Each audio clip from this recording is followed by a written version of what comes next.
Shalom teman-teman, selamat datang di ibadah online Youth and Teens. Aku percaya teman-teman tetap sehat, bersemangat, dan juga terus berada dalam hadirat Tuhan. Oke teman-teman, sebelum kita memulai ibadah kita pada hari ini, aku minta teman-teman untuk mendengarkan beberapa informasi yang akan aku sampaikan selama beberapa menit ke depan. Untuk Komsel, kita akan mengadakannya setiap hari Selasa jam 7 malam, itu untuk RBI. Dan juga setiap hari Rabu jam setengah 8 malam, itu untuk PBI. So, bagi kakak-kakak maupun adik-adik yang ingin bergabung dalam Komsel, silakan ikuti Instagram kami maupun di grup lain kami.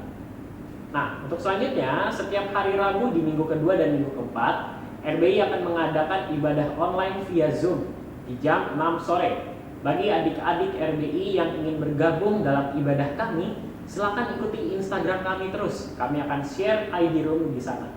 Oke teman-teman semua, sebelum kita memulai ibadah kita, aku ajak kita semua untuk bersatu dalam doa.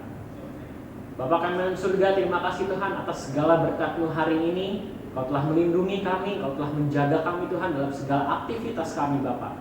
Bapa, berkatilah kami Tuhan pada saat ini, kami mau memulai ibadah kami Bapa. Jaga lindungi kami Tuhan, berkati kami Tuhan, lawat kami Tuhan, ibadah kami dari awal, pertengahan hingga akhir ya Bapa.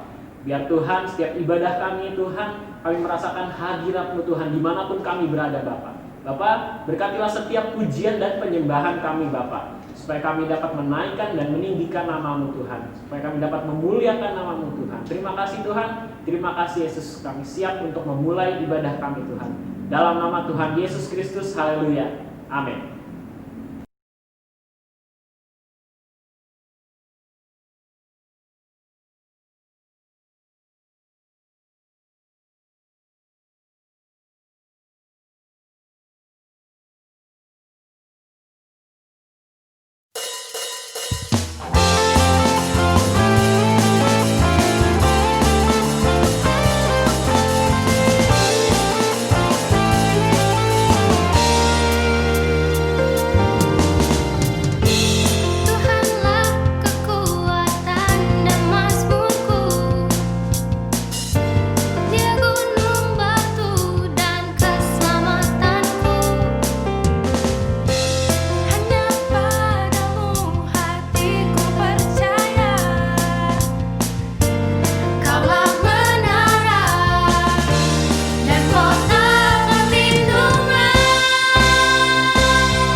setiamu tak pergi dariku. Ku mau selalu bersyukur sebab cintamu padaku takkan pernah berubah. Hatiku percaya walau bumi bergoncang, gunung gunung beranjak, namun kasih setiamu tak pergi dariku. Kasih setiamu tak pergi dariku. Kasih setiamu tak pergi dariku.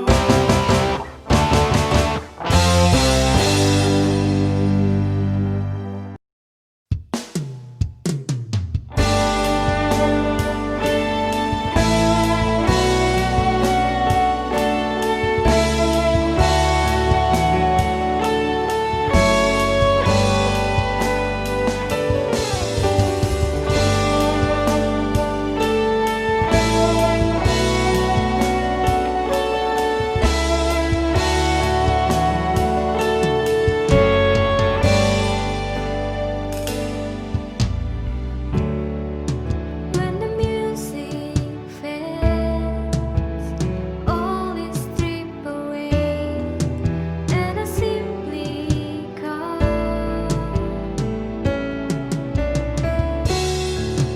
longing just to breathe. Something does a fall that will bless your heart. I'll bring you more than a song, for the song in itself is not what you have required. You search much deeper within, through the way things appear. You're looking into my heart. I'm coming back to the heart of worship, and it's all about you. It's all about you, Jesus. I'm sorry, Lord, for the things I made it, and it's all about you. It's all about you, Jesus.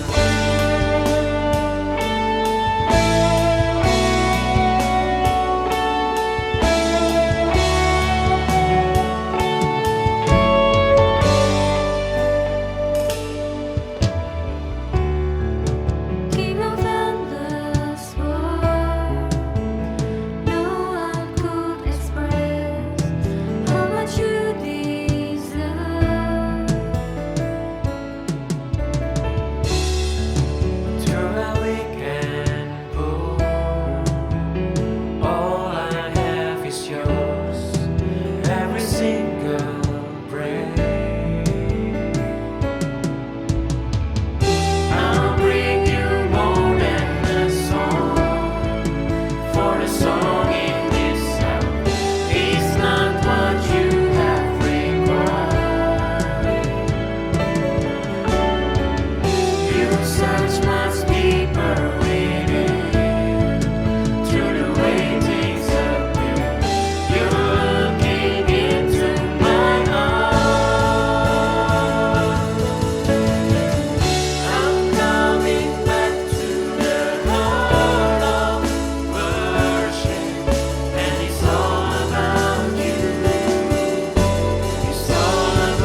give you my soul. I live for you alone. Every breath that I take, every moment I'm away. Lord, have your way in me. Lord, I give you my heart. I give you my soul. I live for you alone. Every breath that I take, every moment I'm away. Lord, have your way in me.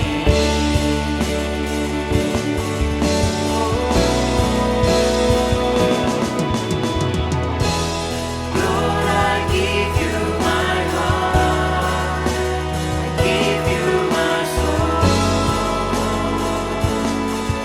I live for you alone. Every breath that I take, every moment I'm away. Lord, have your way in me. Lord, have your way in me.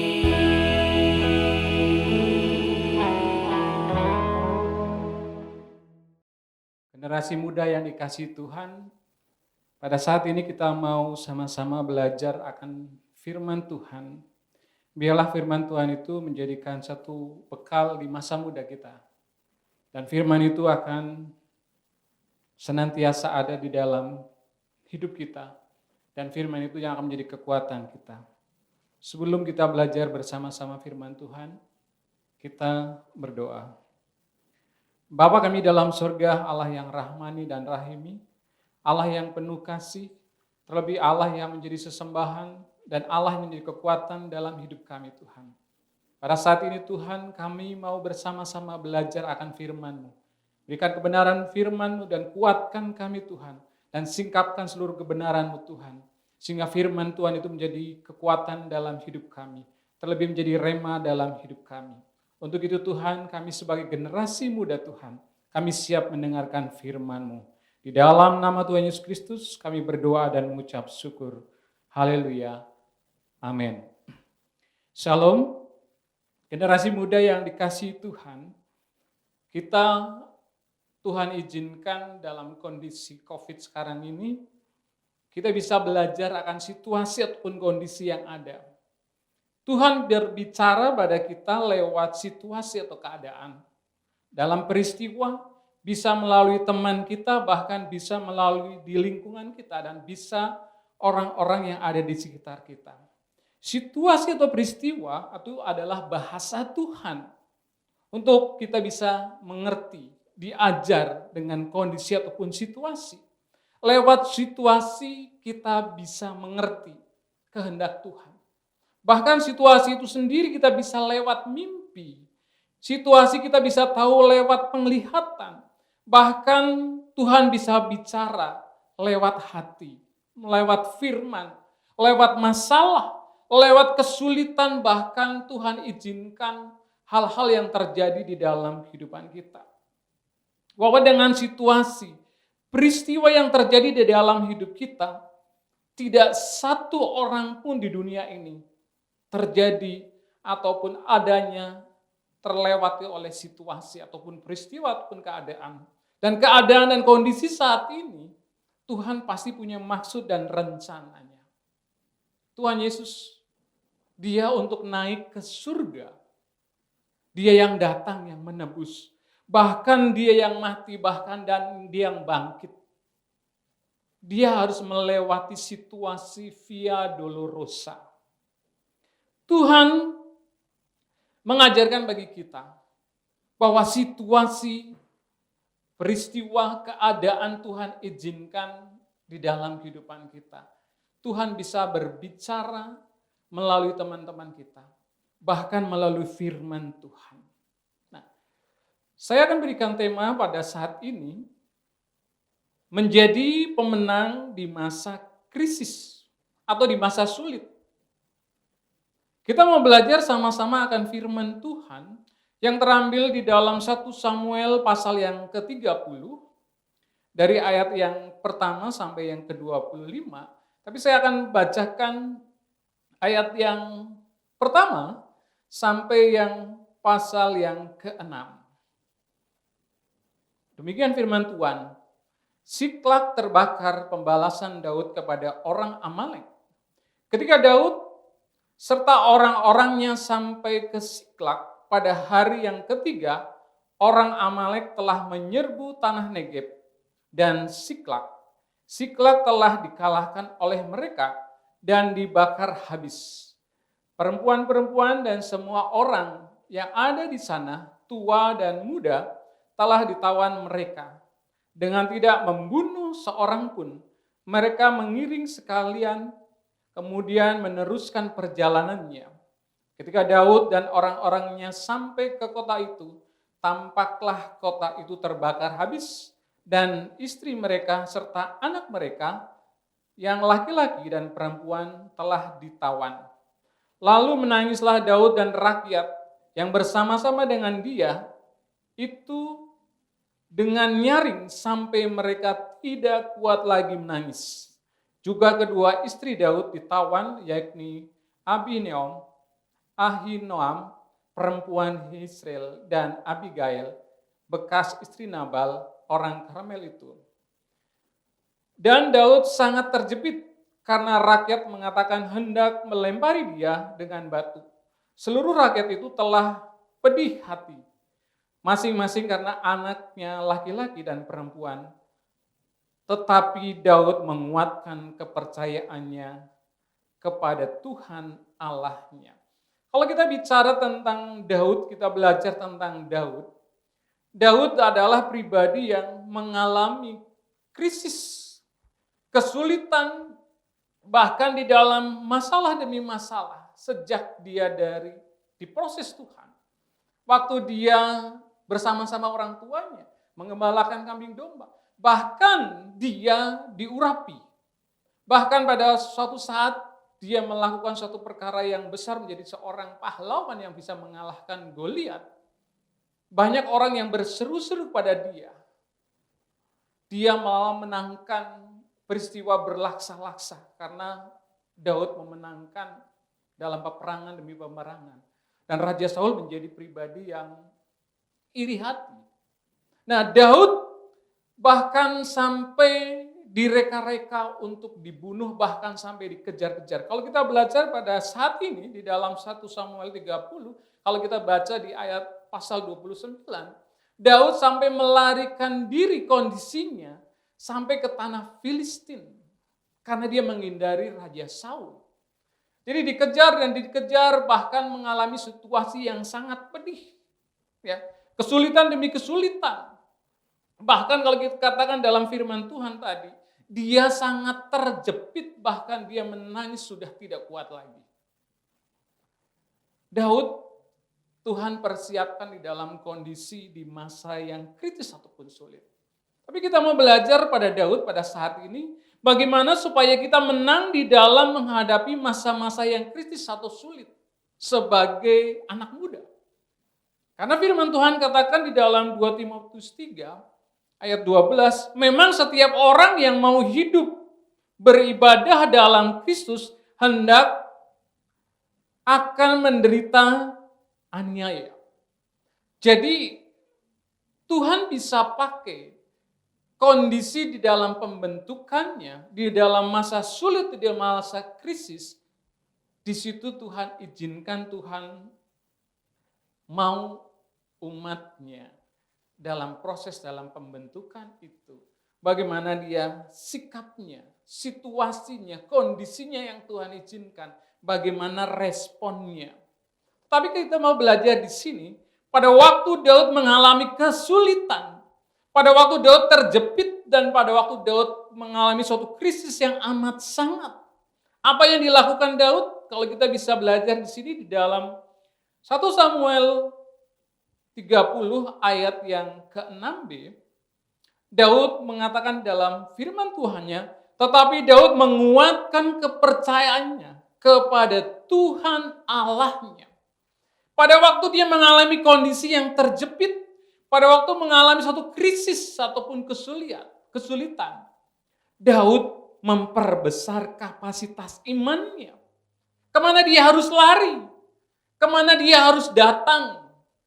Biasanya kalau anak muda ada satu masalah, dia datang mungkin kalau datang ke pacarnya, kalau punya pacar dia. Atau datang ke orang-orang yang mungkin dia anggap bisa dibawa sharing, bisa menyelesaikan masalah. Tetapi kita bisa belajar di sini. Kadang-kadang teman kita, orang tua kita juga tidak bisa memberikan solusi. Bahkan ada yang berpikiran melakukan menyelesaikan masalah, melakukan hal-hal yang negatif, minum minuman keras lah, atau lari dari suatu kenyataan dalam suatu peristiwa. Tapi kita mau belajar di sini. Daud pada waktu mengalami suatu masalah yang kompleks di dalam hidupnya, dia lari kepada Tuhan. Dia datang di dalam hadirat Tuhan.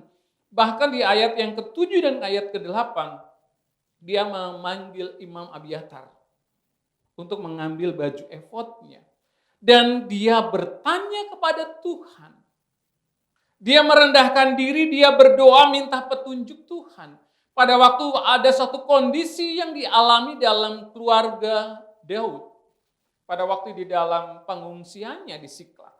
Semuanya anak-anak, baik laki-laki dan perempuan, baik istrinya dan semua harta bendanya dirampok.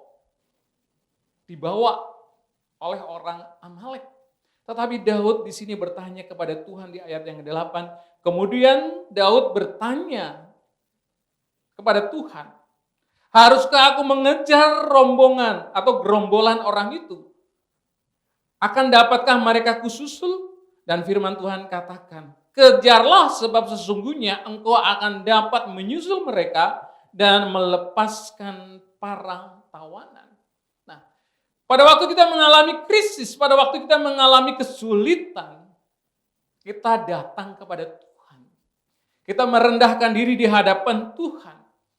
Bahkan kadang-kala kita sebagai anak muda pada waktu kita mengalami satu kesulitan, kita sering sekali mengucapkan kata-kata ataupun perkataan yang tidak memberikan suatu solusi. Mungkin berlawanan dengan firman Tuhan atau tidak percaya, tidak yakin bahwa Tuhan sanggup menolong. Bahkan kadang-kala kita menjadi pribadi yang membesar-besarkan masalah. Sehingga masalah itu yang kita besar-besarkan orang dengar. Yang sebetulnya masalah itu bisa selesai kecil. Oh nggak bisa. Oh saya nggak sanggup. Menjadi tawar hati kepada orang yang mendengarnya. Mungkin kita termasuk orang yang meragukan Tuhan. Oh Tuhan di mana? Tuhan nggak pernah jawab. Tuhan tidak pernah tolong saya. Bahkan saya sudah rajin ke gereja. Saya sudah pelayanan. Kok masalah saya tidak selesai? Mungkin masalah waktu. Saya katakan Tuhan bekerja dalam setiap kondisi dalam waktunya Tuhan. Kita sering sekali memaksakan waktunya kita, kondisinya kita. Nah, kalau pada waktunya Tuhan dan waktunya kita berjalan bersama, mungkin tidak ada masalah. Tapi pada waktu kita menunggu dan menunggu, kita sering sekali pesimis dan bahkan kita meragukan kepada Tuhan. Padahal Tuhan izinkan hal itu di dalam kehidupan kita supaya kita mengerti kehendak Tuhan. Bahkan apa yang harus kita lakukan di dalam kehidupan kita pada waktu kita mengalami suatu masalah, apa yang harus kita perkatakan, apa yang harus kita ucapkan. Kita harus katakan bahwa Yesus, bahwa Tuhan memberikan janji-janjinya ya dan amin. Kita harus memperkatakan, perkataan itu harus selaras dengan firman Tuhan. Jangan sampai kita meragukan kuasa Tuhan. Bahkan kita harus memiliki semangat atau spirit membangun diri. Meyakini bahwa Tuhan sanggup menolong. Dan Tuhan sanggup memberikan jalan keluar dalam kehidupan kita. Kalau kita bicara dengan kondisi atau kesulitan yang ada, Tuhan bisa pakai masalah ataupun problem, bahkan krisis saat ini pun Kalau kita bisa melihat situasi itu, Tuhan sedang berbicara dengan kita. Kadangkala situasi itu membentuk kita untuk memurnikan kita. Kadangkala situasi ataupun kondisi atau masalah yang ada di dalam diri kita supaya kita tahu bahwa Tuhan sedang membentuk karakter kita. Kadangkala kita maunya karakter kita, tetapi beda dengan Tuhan. Tuhan mau kamu menjadi orang yang rendah hati, Tuhan mau menjadi orang yang tahan uji, Tuhan mau kamu menjadi orang yang bertekun dan berpengharapan. Bahkan kalau kita mau belajar di dalam hidup kita, kalau kita sudah termasuk pribadi yang nyaman, mungkin kita kemana-mana naik mobil yang pakai AC. Itu udah biasa, nggak usah yang mewah atau pakai BMW atau Mercy dan yang lain. Tapi sekali-kali kita merasakan naik angkot atau naik sepeda ataupun naik Gojek dan yang lain. Pasti di situ ada satu perasaan ataupun sesuatu yang tidak nyaman. Ataupun kita bisa lakukan hal yang lain. Mungkin biasa kita makan makanan yang enak atau makanan yang segala sesuatu disediakan orang tua. Tapi kita saat itu kita memberikan kepada orang tua melayani yang lain. Bahkan mungkin diperlakukan dengan teman kita yang tidak menyenangkan. Itu pun adalah satu peristiwa ataupun situasi membentuk kita supaya kita menjadi pribadi yang kuat. Karena pada waktu ada masalah, perkatakan atau ucapkan iman percaya kita bahwa Tuhan itu lebih besar dari masalah kita. Bahkan Tuhan sendiri, ujian yang Tuhan berikan tidak melebihi kemampuan kita. Bahkan Tuhan sendiri mengatakan bahwa kemampuan kita, Tuhan yakin Dia akan memberikan jalan penolong. Tuhan akan memberikan jalan keluar supaya kita bisa menanggungnya. Bahkan firman Tuhan katakan dalam Filipi pasal 4 ayat 13, segala perkara dapat kutanggung di dalam Dia yang memberikan kekuatan kepadaku. Mungkin hal itu boleh Tuhan izinkan. Kita sampai saat ini ada yang masalah dan ada masalah terus. Yang silih berganti bertubi-tubi. Nah, tetapi pada waktu kita mengerti kehendak Tuhan, bahwa itu sedang Tuhan pakai mendesain kita untuk memurnikan kita. Bahkan membentuk karakter kita, apakah kita termasuk orang yang taat, orang yang setia, bahkan mengikis ada di dalam sifat-sifat kita. Kadang-kadang Tuhan izinkan hal itu. Nah, Daud memiliki pribadi yang sangat luar biasa. Tuhan izinkan masalah itu ada. Bahkan untuk mengingatkan Daud. Pada waktu ada suatu situasi atau masalah, kemana dia? Karena dia termasuk tentara yang kuat. Dia punya pasukannya. Dan dalam berperang selalu menang. Bahkan dikatakan kalau kita baca di ayat sebelumnya, dia menjadi tentara sewaan orang Filistin. Tetapi dengan situasi kondisi, dia harus pulang. 3 hari pulang. Dalam perjalanan cukup jauh, masih lelah, capek, tapi melihat situasi atau kondisi. Kotanya, tempat pada waktu dia bersinggah, dia harus terbakar. Orang-orang yang dikasihinya tidak ada. Ya, saya pernah rasakan pada waktu anak saya hilang dari pandangan, saya ada satu dalam tubuh saya seolah-olah ada yang hilang, gitu ya. Kayak rohnya terangkat gitu ya, lemes habis itu. Itu baru hilang dalam pandangan. Tapi kalau kita bisa rasakan Daud, kotanya yang terbakar, ya, anak istrinya, bahkan hartanya dirampok orang, saya rasa pada waktu itu Daud, bahkan orang-orang yang bersama Daud mengalami kondisi yang krisis, kondisi yang sulit, bahkan sampai menangis pun tidak kuat. Nah, kalau kita belajar kembali di sini, bagaimana supaya kita tetap menang di dalam menghadapi masalah ataupun di dalam kondisi kritis atau masalah dalam sulit. Daud apa yang dia lakukan di dalam firman Tuhan? Kita boleh lihat di dalam 1 Samuel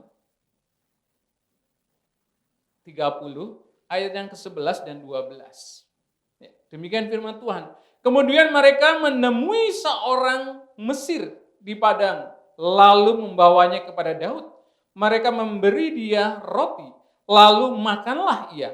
Kemudian mereka memberi dia minum air dan memberikan kepadanya sepotong kue ara dan 2 buah kue kismis. Dan setelah dimakannya, ia segar kembali, sebab ia tidak makan dalam minum selama 3 hari, 3 malam. Kalau kita baca ayat selanjutnya, ternyata dia adalah budak orang Amalek. Dia berasal dari Mesir. Ya. Tapi Allah pakai dia menjadikan suatu petunjuk. Tuhan bisa menolong kita di dalam situasi krisis atau dalam kesulitan. Tuhan bisa pakai siapapun. Ya. Tapi Daud memiliki karakter yang luar biasa. Di sini kita bisa belajar bahwa Daud adalah pribadi yang peduli. Dia pribadi yang mengasihi sesama. Bahkan di masa-masa yang sulit pun, bahkan orang yang merampok pun, bahkan orang yang mengambil hartanya dan membakar habis rumahnya, dia masih memiliki belas kasihan. Bahkan dia masih mengasihi, terlebih dia masih memberikan makan. Ini karakter yang harus dimiliki oleh seorang anak muda. Walaupun kesulitan apapun, sebesar apapun, kita harus menjadi pribadi yang tetap mengasihi sesama, bahkan peduli kepada sesama. Ataupun dalam kondisi sekarang ini, di dalam COVID ini, kita harus bisa tetap bisa berbagi. Ataupun kita masih bisa peduli kepada orang-orang yang ada di sekitarnya. Firman Tuhan katakan, Tuhan Yesus dalam Matius 12 ayat 7, yang Tuhan ajarkan bagi kita, jika kamu mengerti maksud firman ini, yang kau kehendaki ialah belas kasihan, bukan persembahan. Ya. Mungkin kadangkala kita bolehlah mengasihi kalau orang itu peduli sama kita, orang itu ya teman kita dekat. Tapi apakah pada waktu musuh kita, orang yang membenci kita ataupun yang suka membuat kita tidak senang atau gusar, apakah kita bisa mengasihi? Tuhan Yesus ajarkan, kasihilah musuhmu. Ya. Mungkin nggak usah musuh deh, saudaramu yang ada, gitu ya, yang ada di lingkungan kamu, ada yang dekat dengan kamu. Kadangkala kita tidak memperlakukan hal itu. Bahkan ada orang yang sampai tidak ngomong dengan saudara kandungnya atau saudaranya sendiri bertahun-tahun. Ya. Tapi kita mau belajar di sini kepada Daud, walaupun ada situasi kondisi sulit apapun, dia tetap hidup di dalam kebenaran firman Tuhan. Dia tetap melakukan firman Tuhan. Dia tetap mengasihi orang yang telah melakukan yang tidak berkenan di dalam hidupnya. Selanjutnya, yang ketiga, kita mau belajar di sini dalam firman Tuhan bagaimana supaya kita tetap menang di dalam menghadapi krisis ataupun kesulitan-kesulitan yang ada di dalam hidup kita. Kita belajar dari Daud di dalam 1 Samuel pasal yang ke-30 ayat yang ke-22, 23. Firman Tuhan katakan demikian. Kemudian mulailah berbicara semua orang yang jahat, orang-orang yang dursila di antara orang-orang yang ikut pergi bersama-sama dengan Daud itu. Katanya, karena mereka tidak ikut pergi bersama-sama dengan kita, janganlah kita berikan kepada mereka apa-apa yang dari jarahan yang kita selamatkan itu, kecuali kepada masing-masing mereka, istrinya dan anak-anaknya, itu boleh mereka bawa, dan biarlah mereka pergi. Tetapi kata Daud, ayat 23, tetapi Daud berkata, janganlah kamu saudara-saudaraku berbuat demikian dengan apa yang diberikan Tuhan kepada kita. Sebab ia telah melindungi kita dan menyerahkan kepada kita ke tangan kita gerombolan yang menyerang kita. Daud memiliki pribadi yang hatinya yang luar biasa, memiliki suatu kebijaksanaan. Kalau kita baca ayat yang sebelumnya, orang-orang yang mengejar Daud itu ada 600 orang. Ada yang 200 di sungai Beson, karena kecapean dia berhenti. Yang 400 dia menyerbu. Yang 400 itu yang tadi diantaranya orang ngikut Daud, ternyata juga ada orang-orang yang dursila. Orang-orang yang mau mementingkan dirinya, orang-orang yang egois. Ya. Jangan dikasih jarahan. Padahal jarahannya cukup banyak. Bukan harta yang disiklak saja, ternyata orang Amalek itu juga menyerbu wilayah yang lain. Ya. Bahkan bagi Yudea, bahkan Negeb dan yang lain. Ada beberapa tempat sehingga jarahannya cukup banyak. Tetapi Daud memiliki hati yang bijaksana. Dia bisa menyelesaikan, menyikapi masalah yang ada pada orang-orang yang ada. Bahwa kita bisa selamat, bahwa kita bisa melakukan hal ini karena pertolongan Tuhan. Ya. Kadang-kala kita sering sekali pada waktu kita dapat berkat, lupa dengan teman kita. Ya. Kita lanjutkan. Bahwa kita sebagai orang yang dipakai Tuhan untuk menjadi saluran berkat dimanapun berada. Firman Tuhan katakan, Tuhan sendiri akan bertindak di dalam kehidupan kita sesuai waktunya Tuhan. Bahkan Tuhan melindungi kita. Bahkan Tuhan menyerahkan kita di dalam tangannya. Tuhan lebih besar dari masalah kita. Dan kita yakin, situasi ataupun kondisi yang ada, kita bisa lihat.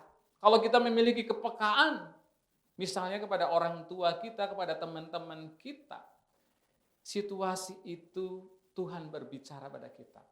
Situasi itu Tuhan perkenankan pada kita.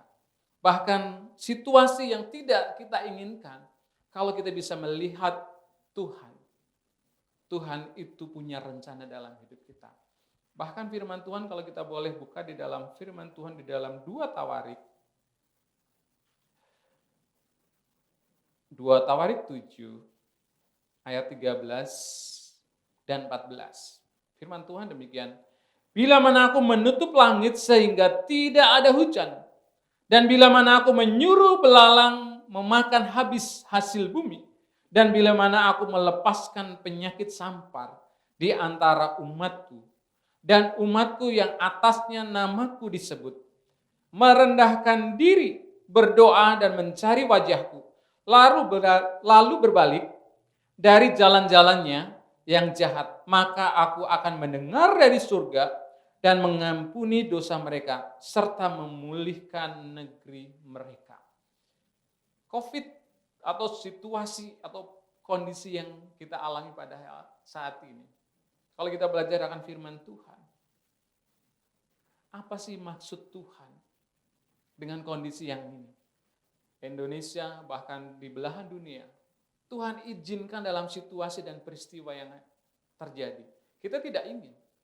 Tapi kalau kita belajar akan firman Tuhan, ternyata Tuhan punya rencana supaya kita datang kepada Dia, merendahkan diri, bahkan kita berseru memohon pada Dia, mencari wajah Tuhan dan memohon akan pertolongan Tuhan.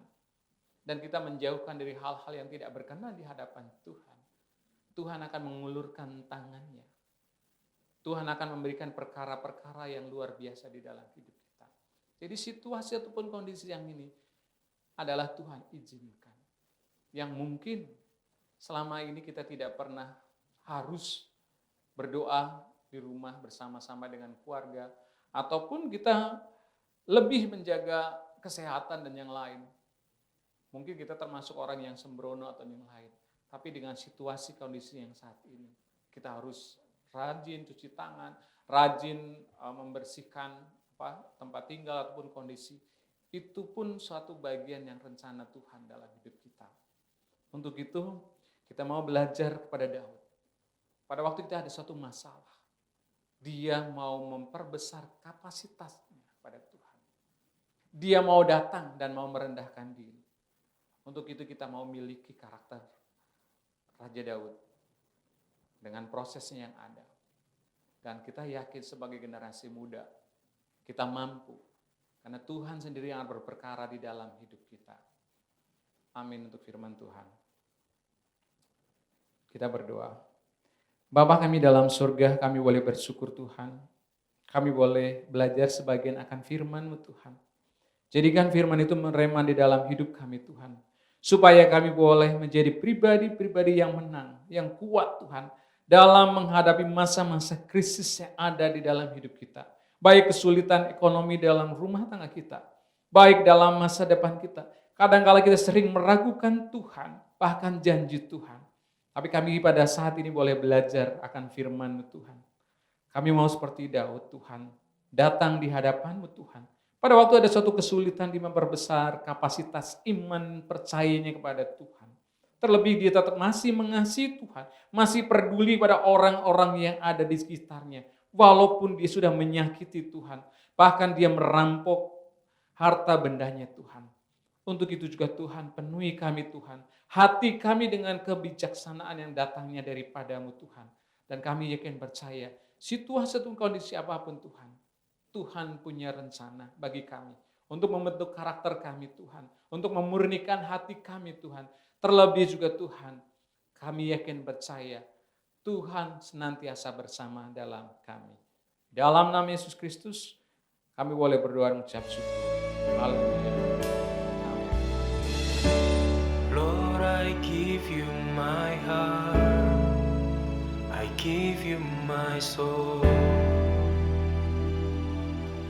I live for you alone. Every breath that I take, every moment I'm away. Lord, have your way in me. Lord, I give you my heart, I give you my soul. I live for you alone.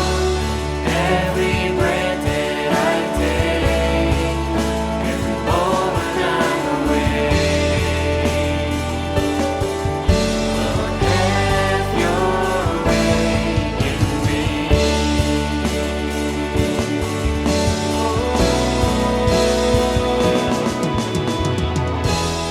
Lord, I give you my heart, I give you my soul. I live for you alone. Every breath that I take, every moment I'm away. Lord, have your way in me. Have your way in me.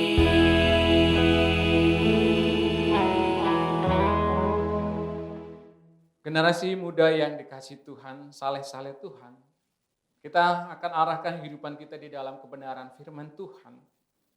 Dan kita bangkit berdiri, dan kita akan menyerahkan diri di hadapan Tuhan. Kita akan menerima berkat dari Tuhan. Kuatkanlah dan teguhkanlah hatimu dengan sungguh-sungguh, dan bertindaklah hati-hati. Janganlah engkau menyimpang ke kanan dan ke kiri, sesuai dengan firman Tuhan, supaya engkau beruntung kemanapun engkau pergi. Janganlah engkau kecut dan tawar hati, sebab Tuhan Allahmu menyertai engkau kemanapun engkau pergi. Generasi muda dan anak-anak muda yang dikasihi Tuhan, terimalah kasih karunia dari Allah Bapa Tuhan kita Yesus Kristus dalam damai sejahtera, dalam anugerahnya yang melimpah di dalam kehidupan kita, terlebih dalam persekutuannya yang senantiasa menyertai kita dari saat ini sampai Maranatha, Tuhan datang kedua kali. Haleluya. Amin.